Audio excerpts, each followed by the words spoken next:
Okay, in our third topic of bleeding related to early pregnancy, we've already spoken about vesicular mole Ectopic. and ectopic pregnancy. So the third potential cause of bleeding in pregnancy is Intrauterine abortions. Now, definition of abortion. Abortion is the spontaneous or induced termination of pregnancy before the viability of the fetus is reached. That is, before the 28th week of pregnancy, or a weight of the fetus below 1000 grams. This is the cutoff point because in up to 1000 grams, fetuses won't survive. And around that 1000 grams or above, there are instances where fetuses have survived. Kind of So the borderline of viability. that cutoff point we have taken. Now, incidence of abortions, 15 to 20% of all pregnancies. But newer data suggests incidence of spontaneous abortion is around 10%. 45% of miscarriages occur before the 12th week of gestation. Risk of abortion increases with maternal age, parity, number of previous abortion, teenage pregnancy, and pregnancies conceived after infertility treatment. Historically, increased incidence was noted in women of lower socioeconomic status. However, recent studies indicate the incidence of abortion has increased in women from higher socioeconomic background with higher levels of education and living in urban areas. Now, differential diagnosis of bleeding in first trimester. Abortion, ectopic pregnancy, vesicular mole, and local causes like fibroid polyp. Etiology for abortions. A long list of causes of abortion can be given, but in many cases of abortion, none of them are found to be present. That means there are still many gaps. Most abortions occur in women who are in other respects healthy and normal. It is difficult to make a satisfactory classification of causes of abortion. However, the causes are discussed in the following groups. Chromosomal abnormalities, which are as a result of either defective oogenesis, ova, or defective spermatogenesis. There is evidence that there is a proportion of deformed spermatozoa in almost every seminal ejaculate, and so if fertilization occurs with the deformed sperm, a defective embryo results, leading to abortion. So lethal or sublethal genes originate in the germ cells of mother or father or both, which can cause abortion of the embryo.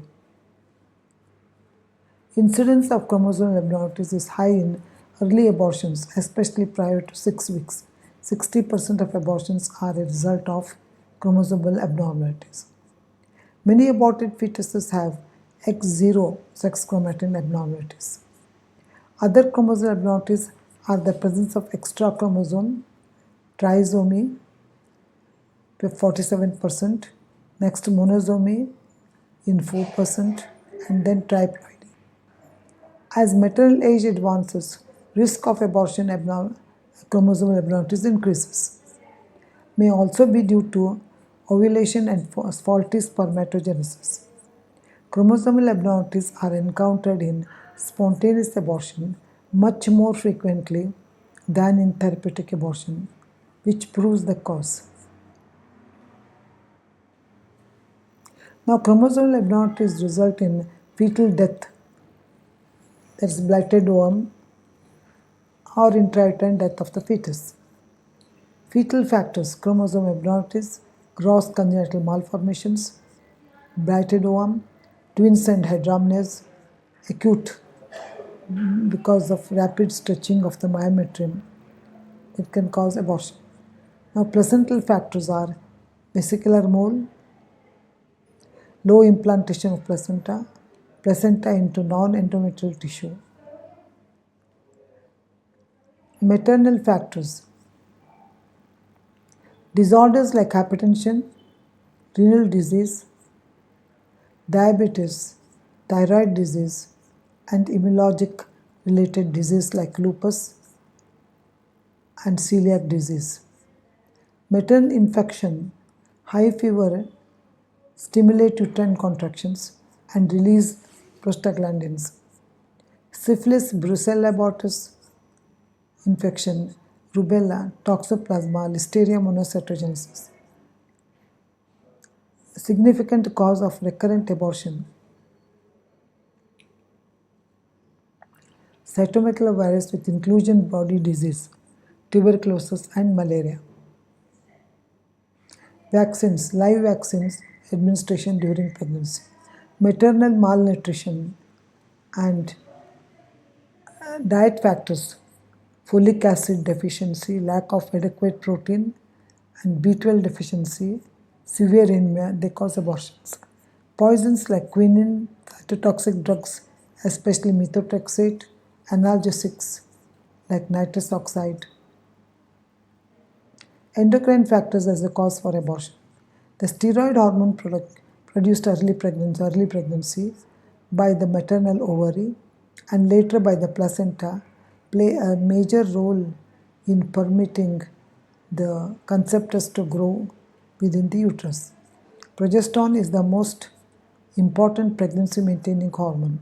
So corpus luteal deficiency or corpus luteal phase defect before 12 weeks cause death of the fertilized ovum. In the later part, poor function of placenta will cause decreased HCG and decreased progesterone, resulting in fetal death. Now, uterine factors as a cause for abortion.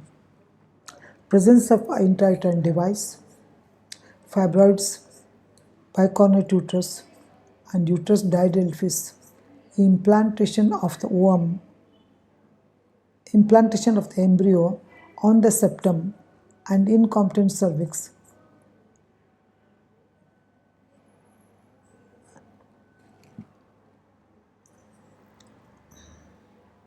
Immunological factors. Immunologic causes of abortion have received attention in recent years. Blood group ABO incompatibility.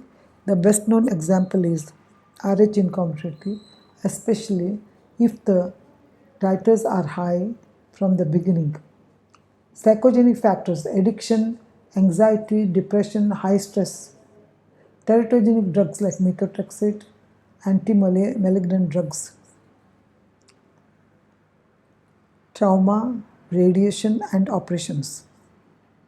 Environmental factors, air pollution, poor water quality, or living in unhygienic environment. And lastly, there is a group of cases where no cause can be detected. So unknown causes. Causes of mid-trimester abortions, abnormalities of the uterus, like incompetent os, bicornuate uterus, uterine diadelphys, uterine hyperplasia, uterine overdistension, multiple pregnancy, hydramnios, and fibroids.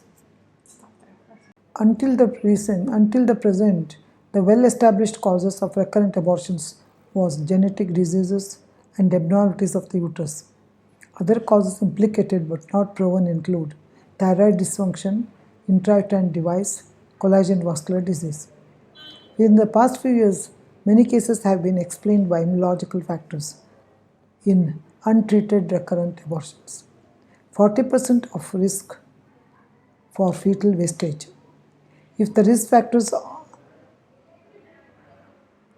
or known causes is treated, they go up to viability for up to 20%. Cytogenic. Aneuploidy refers to any chromosome number that is either increased or decreased but is not a multiple of haploid chromosomes. Due to non-disjunction during oogenesis, during oogenesis or spermatogenesis, trisomy or monoploidy can result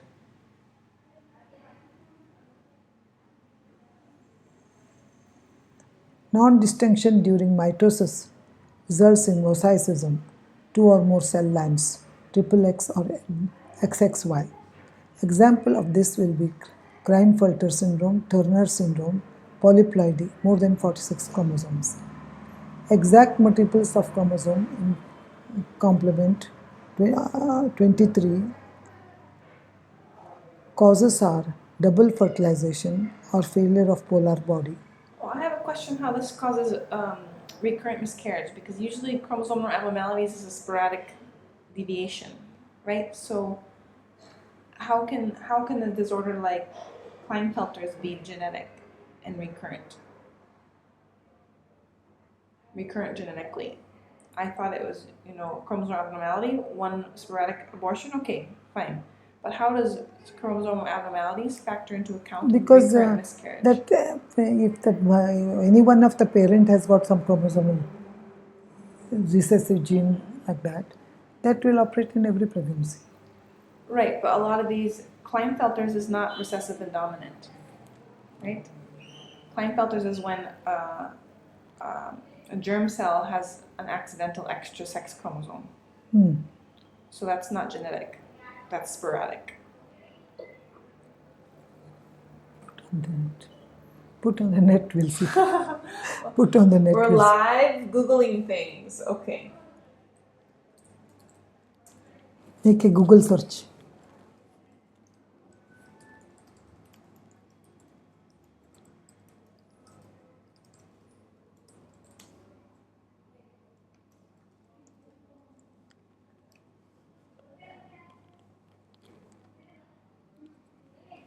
Okay, in about 5% of recurrent miscarriage, a genetic variation called a parental balanced chromosome translocation is the culprit. Balanced translocation is the cause.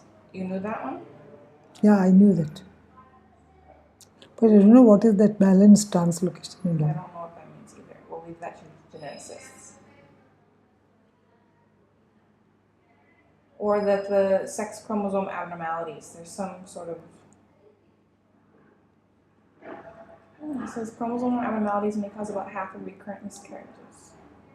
So it makes sense. I mean, like in India, we have consanguineous procreations, right? So that, I mean, in this setting, it makes sense that it would be recurrent abortions because abnormalities with consanguineous procreation. But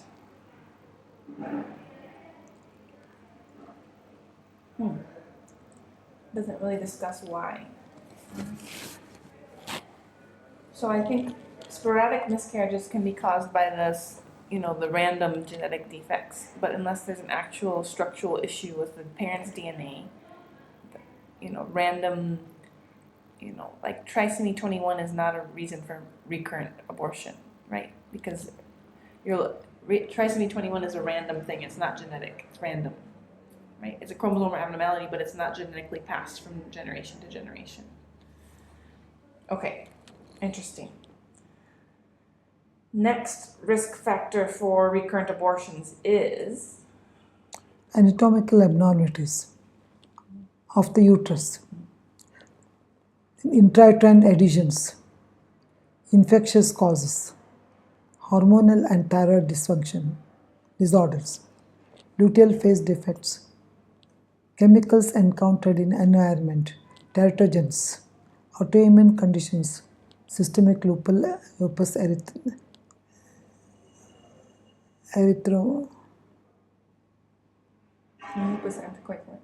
systemic lupus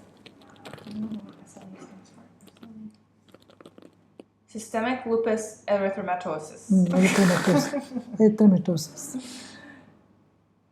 And lupus anticoagulant. And then other immune diseases which require trophoblast analysis. What's not on this list, we'll talk about later. What's not on this list? Infection. Infection is, well, there is some infectious causes. Okay, well, never mind. We'll go into it later. Okay. Now, in all of your studies, you've looked at numerous textbooks. And so you want to speak about different people, how they speak about different authors and clinicians have spoke about causes of recurrent abortion? Okay, 2 or more. Many take that criteria for evaluation of, or 3 or more which was considered in the past abortions are called as recurrent abortions. But Stud, the obstetrics textbook by Stud goes in to talk about some more specific causes of recurrent abortions, like endometrial steroid receptors. That's it. We haven't talked about that yet.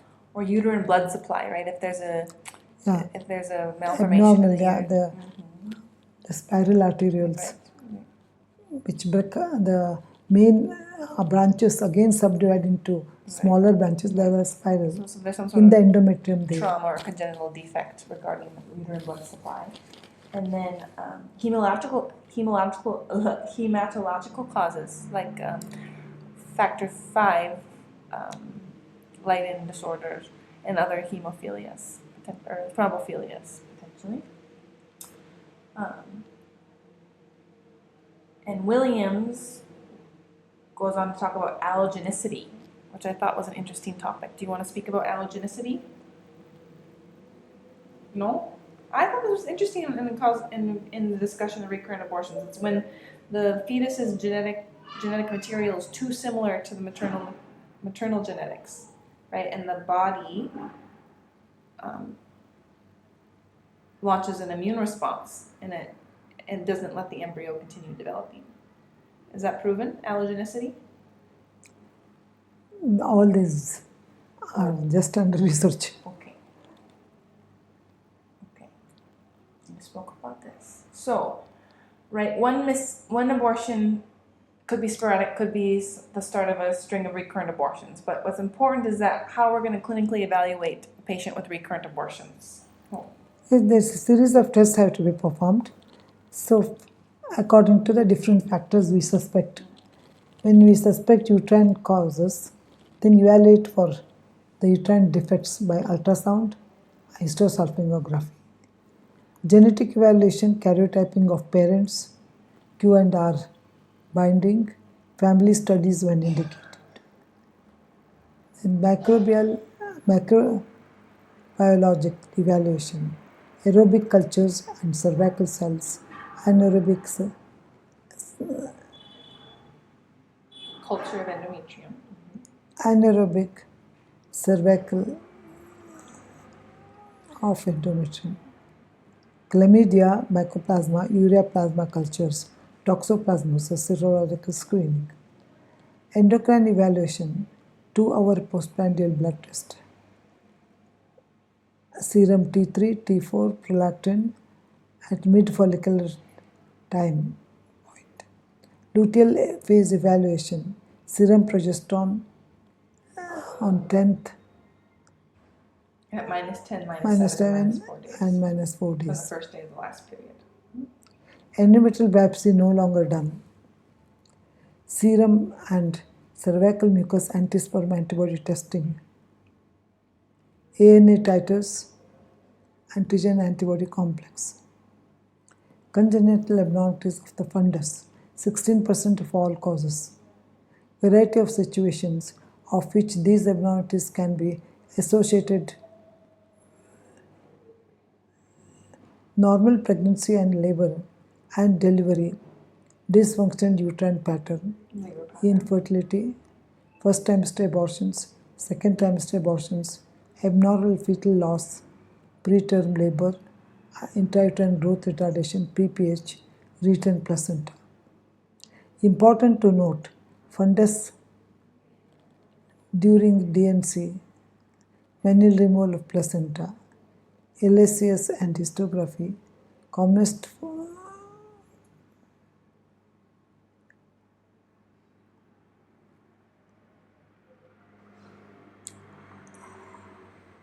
laparoscopy for bicornate uterus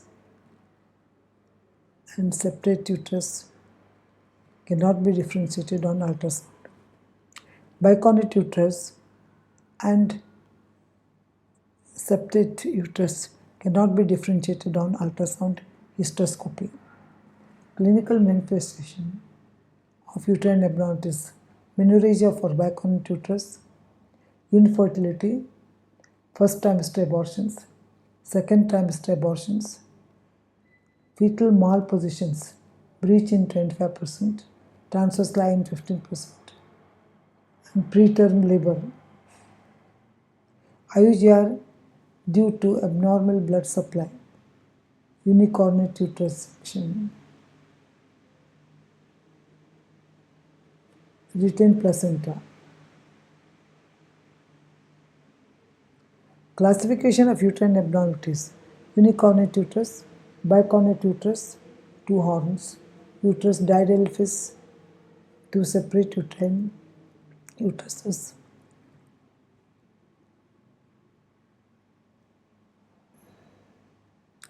Management of uterine abnormalities: metroplasty, reconstructive surgery, bicornate and separate uterus, cervical encerclage, hysteroscopic incision of septum, unicornate uterus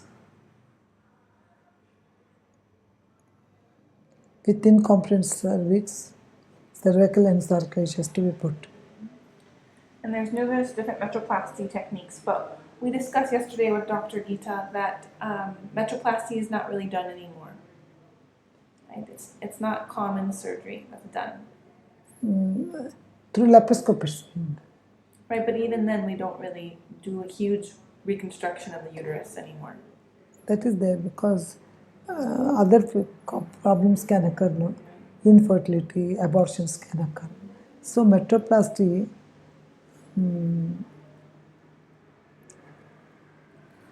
of course now laparoscopy has changed the whole Right. issue. Laparoscopy can be done for cutting the septum of the uterus, but laparoscopy can't really be done for huge reconstruction of the upper horns in a bicorner uterus. Yes. Right. So in that case, we find other ways to have a woman carry a baby. Okay. So this is a much debated topic, as per discussed with Dr. Gita this morning in review of the Green Top guidelines by the RCOG as far as infections in the preconception phase and the early pregnancy and their effects on abortion, right? They're well known to cause abortion in the first trimester, but there's discussion about how much they impact recurrent abortion, right? Because a lot of these infections cause an immune response, and then they are somewhat immune to the infections at other points in time. So, take it away, Dr. Hirma.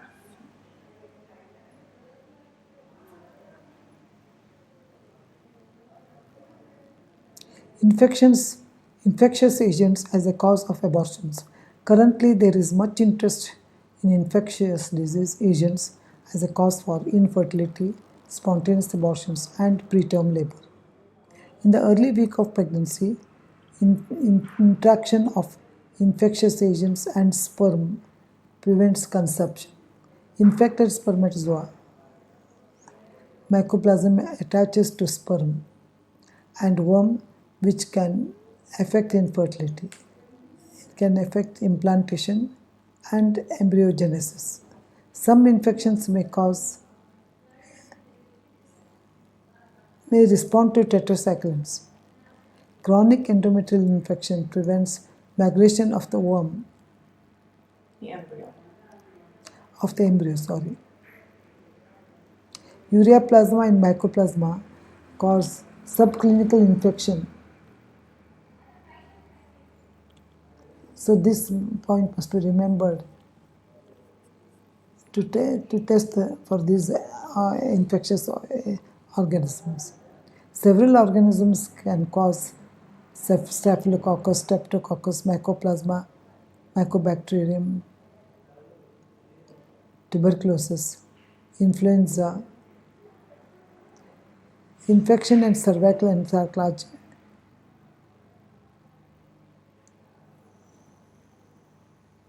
They will cause cervical encerclage, can cause chorioamnionitis that can lead to spontaneous abortion. Pregnancy with intrauterine device can result in septic abortion. Infections as a result of vaccines, smallpox and rubella vaccines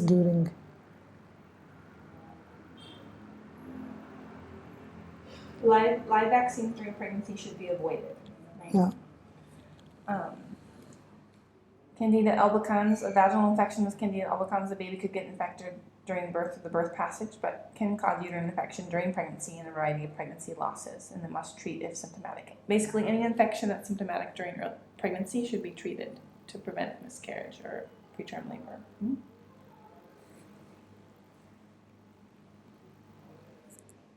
Okay. Should we talk about the clinical types of abortion? Okay.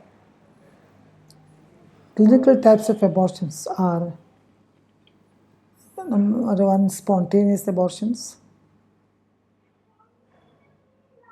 And within spontaneous abortions, it's classified into 5 different groups, right?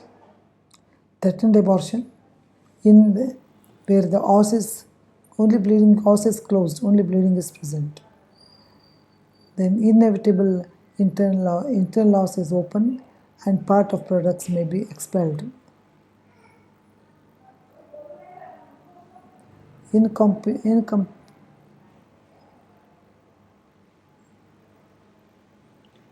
abortion is when there's rupture of membranes with parts expelled, but the placenta is retained after the conceptus is expelled. Complete abortion, complete expulsion of the fetus and placenta. This is how, in this order, depending upon the time of presentation, we can get these cases. Right. When We want all abortions to be complete abortions, right?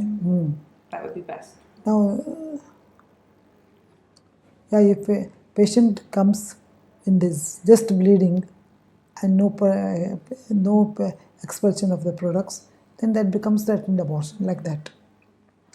Induced, therapeutic or criminal. You forgot to speak about missed abortions. Missed abortions are a huge part of abortions. Yeah. Missed abortions, that is death of the fetus and placenta. If they occur simultaneously, the uterus expels the pregnancy products. Due to an estrogen-dominant environment. Uterus. If there is fetal death first and placenta remains alive, progesterone-dominant uterus remains inert and the pregnancy is retained, can result in mummification or maceration of conception of the conceptus. Habitual or recurrent 2 or more consecutive non-therapeutic abortions. Inestations could start after 2 consecutive abortions. Next classification is induced abortion. This can either be done therapeutically because the woman is desiring to terminate her pregnancy or desiring to terminate the pregnancy related to congenital abnormalities diagnosed on a NT scan or a prenatal genetic test or anomaly screening, right? And then criminal abortions, which are not very common in India anymore. They used to be more common. And I don't know where they are common now. I think they're probably common in a lot of countries that outlaw abortion. I think they're probably becoming more common now in America, where abortion rights are limited. These criminal abortions, are they common in America? I think there used to be a pretty common... Putting stick into the... Well, there's more ways than just a stick. And the American method was a coat hanger. Huh? A coat hanger. A hanger. A wire coat hanger. But now abortion rights are limited in the United States. And even in India, for women who want an abortion that are unmarried, it can be a little tricky as well, because the abortion law in India speaks that you have to have approval of the husband. But without approval of the husband, or if the woman is unmarried, how does she acquire an abortion? It's a question we can talk about at a later date. Okay. And importantly, why we need to monitor abortions is because that abortion can be complicated by sepsis, and that becomes septic abortions. Abortions are associated with bleeding first, then pain, intermittent uterine contractions.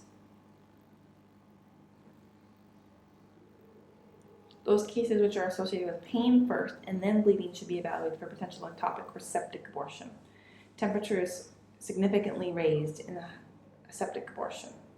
So the key classical symptom of abortion is a positive pregnancy test, or maybe the woman doesn't know she's pregnant yet, but she has bleeding first and then cramping or pain, okay? Followed by expulsion of the products. In incomplete abortion, there's first painless rupture of the membranes, followed by pain and bleeding and expulsion of the products. Incomplete abortions can be mostly caused by Rh incompatibility, syphilis, and uterine anomalies. Okay. So, this is a topic of debate between Dr. Hirmath and I. Is it important to discuss missed abortions?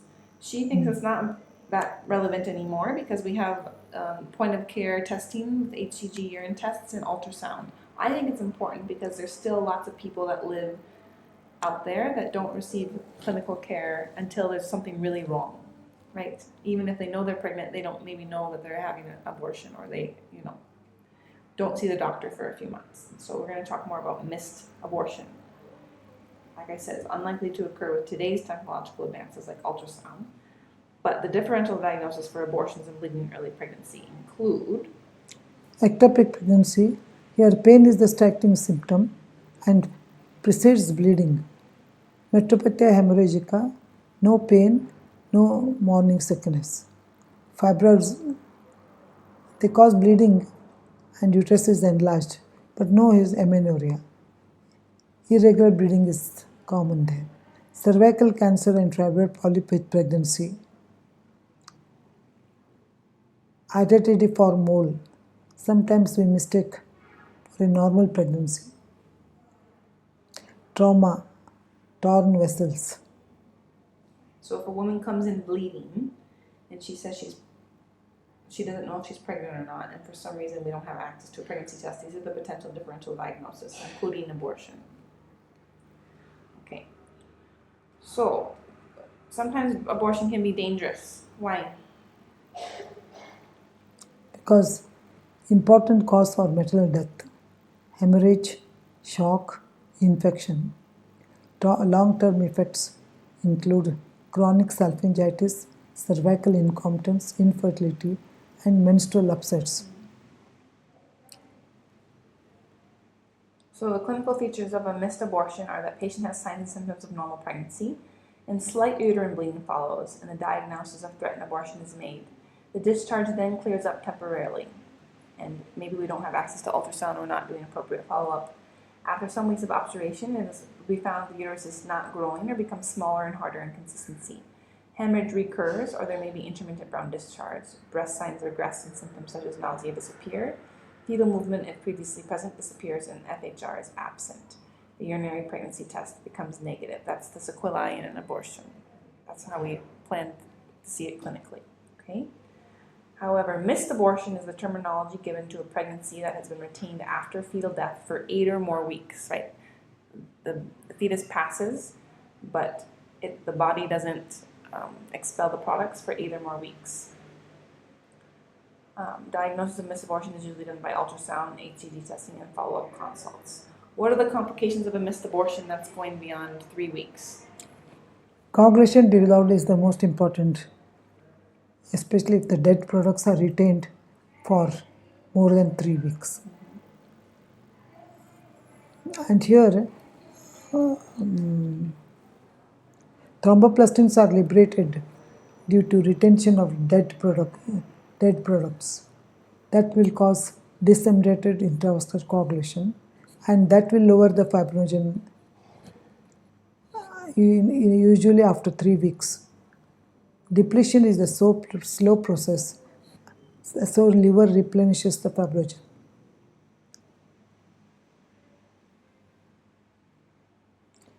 Diagnosis by abnormal bleeding time and clotting time. Investigation. Clot retraction time. And dangers of missed abortion will be anytime hemorrhage can occur and infection.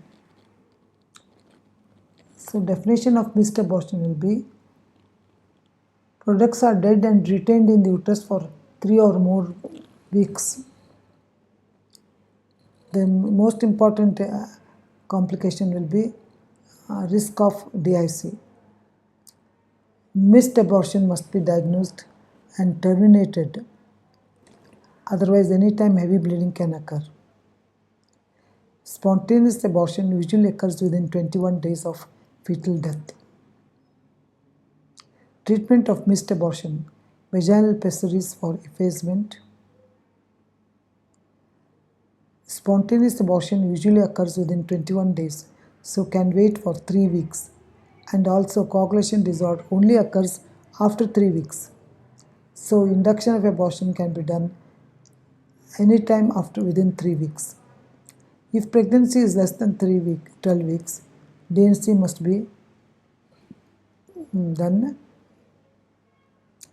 And pregnancy after 12 weeks, oxytocin or prostaglandins.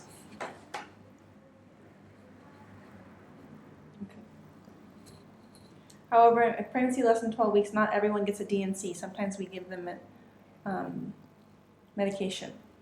Yeah, prostaglandins. Right.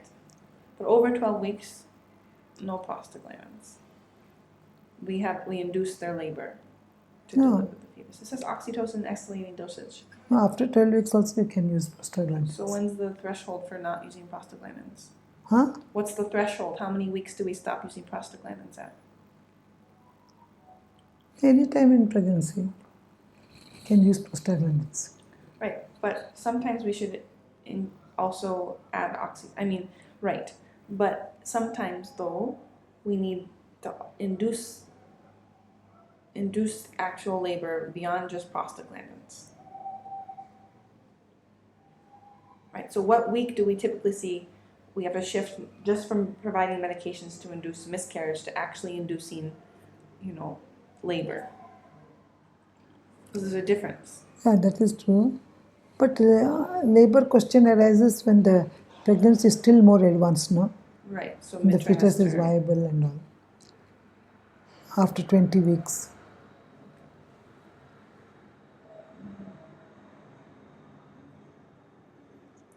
Follow-up of spontaneous and therapeutic abortions. Recurrent factors should be treated.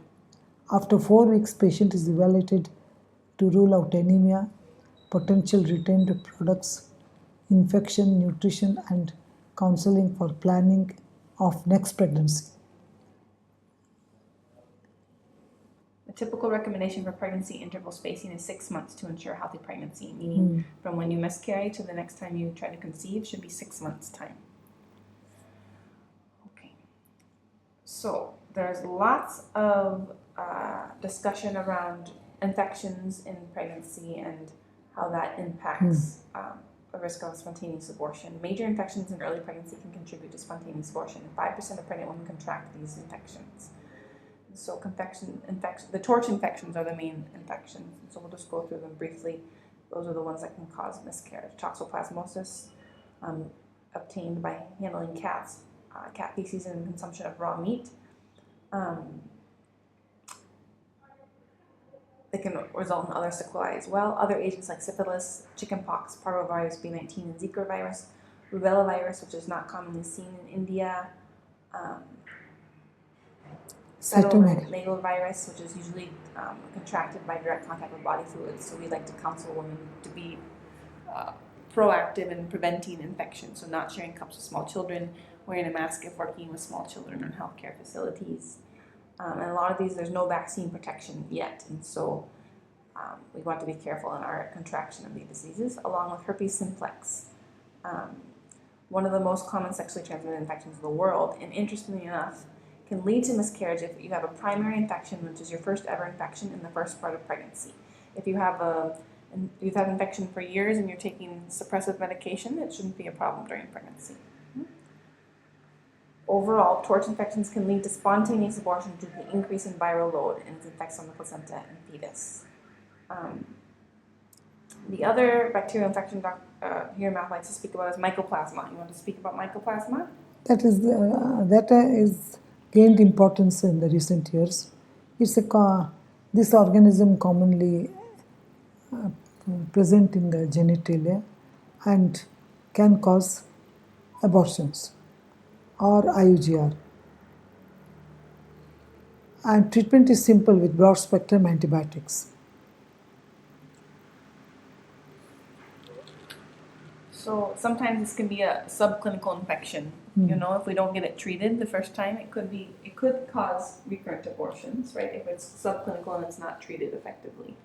Right? Someone could be living with mycoplasma overgrowth in the genital area and not know, and be suffering from recurrent abortions. So this might be important to include in the workup for recurrent pregnancy loss.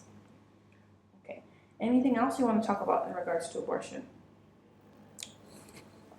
There's lots to talk, but I think this much is sufficient for a short talk.